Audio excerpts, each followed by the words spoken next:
You're watching WJLA 24/7 News. Good morning, Washington. On your side. And we're back now at 8:17. A recent poll by the Kaiser Family Foundation finds nearly half of adults in the U.S. say their mental health has been negatively impacted by the pandemic.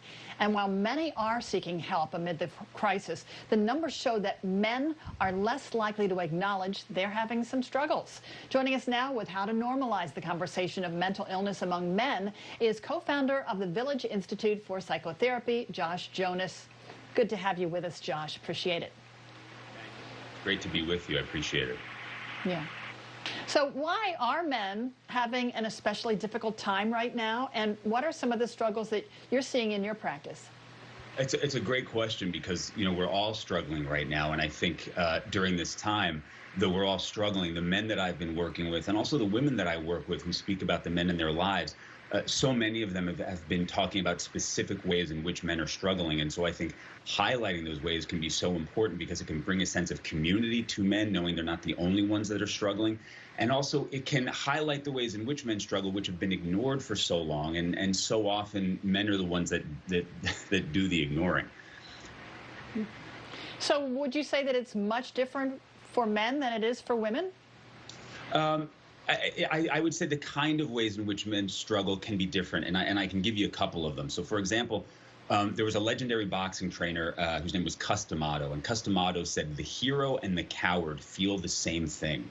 The thing is, so many men don't know this, and so for so many men, just the experience of difficult feelings, whether it's depression, anxiety, sadness, despair, whatever it is, for so many men, just the experience of painful feelings to them means that they're doing it wrong. And once they believe they're doing it wrong, that's when shame can set in. And once they begin to feel shame, they'll tend to isolate, try to go at things alone and fix it on their own, which doesn't work. When you try to fix things on your own by yourself, it doesn't make problems go away. It actually makes them grow bigger. And we all know that women share everything with their girlfriends and men just don't really reach out. They don't ask for help, right? That's kind of traditional, isn't it?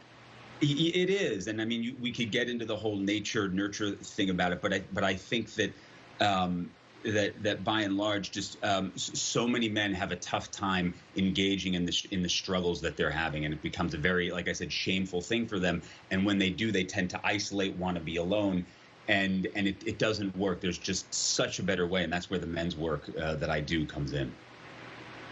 So what are some of the steps that men can take right now if they're struggling with mental issues?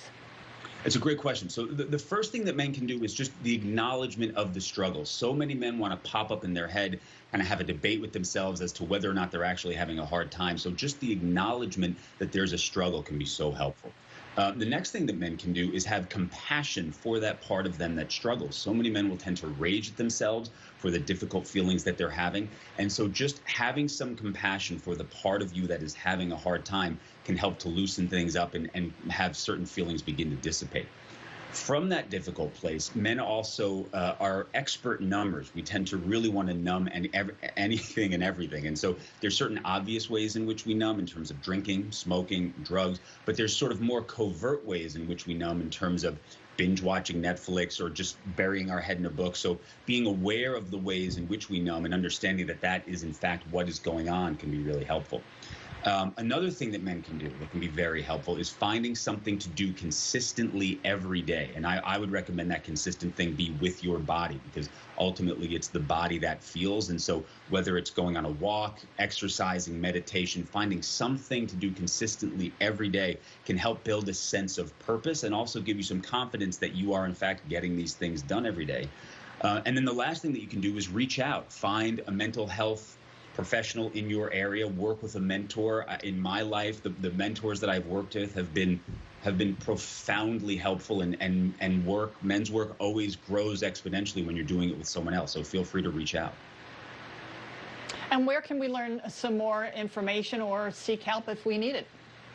So we've started the No Shame Man campaign. The No Shame Man campaign is designed to bring awareness to men's mental health as a way to destigmatize and normalize men's mental health. And so we have noshameman.com, which is a resource for men to reach out or for women to reach out on behalf of the men in their lives. And they can find someone to speak with there, or they can learn about certain materials to read, listen to, in terms of beginning this journey of doing really good, powerful inner work.